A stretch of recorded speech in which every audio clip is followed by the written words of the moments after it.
Tripura Human Rights Commission ithani Dharmanagor Kodumtola o Trabanangai Derama Rognoti Bania Kleinirok Deputation Yafalekha Sirangshalu Tripura Human Rights Commission Yachuk Fangni Thani Deputation Yafarka Dharmanagoni Kodumtola Amchayo Kishikiring Angai Danganangai Derajak Bania Kleinai থাংনাই বিশিনি 6-7 October 2024 কদমতলাওয়া curfew ফ্রাংজাক জড়া সামুং সিদ্রাবাই করংজাক কুবাং ফালনক রকন সবাই খিবি বাইখা তাই সকচাইরি বাইখা আরো দেরাজাক নাই ফালনক নি নক ফাং হাপাংনি থারি চুবা চুসানি খরক চার বানিয়া ক্লাইনের ডেপুটেশন ইয়াফার লাইখা আজকে আমরা মূলত উত্তর ত্রিপুরার ধর্মনগরের কদমতলায় দুর্গাপূজার আগে গত 6 এবং 7 অক্টোবর সরকারি মদতে যে সাম্প্রদায়িক হিংসা হয়েছে সেই হিংসায় দেখা গেছে একজন মারা গেছেন, মৃত্যু হয়েছে পুলিশের গুলিতে, আরও দুজন আহত হয়েছে।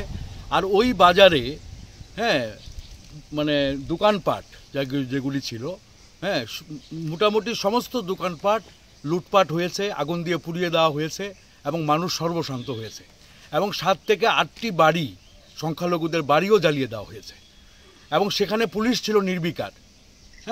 তো এখন দেখা গেল যারা ক্ষতিগ্রস্ত হয়েছে, দোকানপাট যাদের নষ্ট হয়েছে, এরকম আজকে এখানে 8টি দোকানদার এখানে এসছেন মানবাধিকার কমিশনে। তারা আজকে দাখিল করেছেন সরকার তাদেরকে কম্পেনসেট করার কথা, ক্ষতিপূরণ দেওয়ার কথা।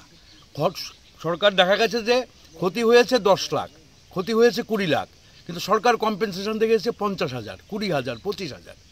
এখন ডিএম তাদের অ্যাকাউন্টে টাকা ঢুকিয়ে দিয়েছে, কিন্তু তাদের সাথে কোনো কথা বলেনি। তো এখন প্রশ্ন হচ্ছে যে আমার তো এটা কোনোভাবেই যে আমার জীবন জীবিকা দুটোই নষ্ট হয়েছে, যেগুলো আমার মৌলিক অধিকার। কাজেই সরকার এবং রাষ্ট্রের দায়িত্ব আজকে মানুষকে সঠিকভাবে তাকে ক্ষতিপূরণ দেওয়া। কাজেই সাংবিধানিকভাবে তারা যাতে ন্যায্য ক্ষতিপূরণ পায়। আজকে কদমতলার যারা ব্যবসায়ী তারা এখানে এসছেন, এরকম আরও ব্যবসায়ীরা রয়ে গেছেন, তারাও আসবেন, যে মানবাধিকার কমিশন যাতে ন্যায় বিচার করে এবং তারা পর্যাপ্ত ক্ষতিপূরণ পায় এবং তারা তাদের যে জীবিকা, সেই জীবিকা পুনরায় তারা ফিরে আসতে পারে মূল স্রোতে। এই দাবি নিয়েই আজকে আমরা মানবাধিকার কমিশনে এসেছি।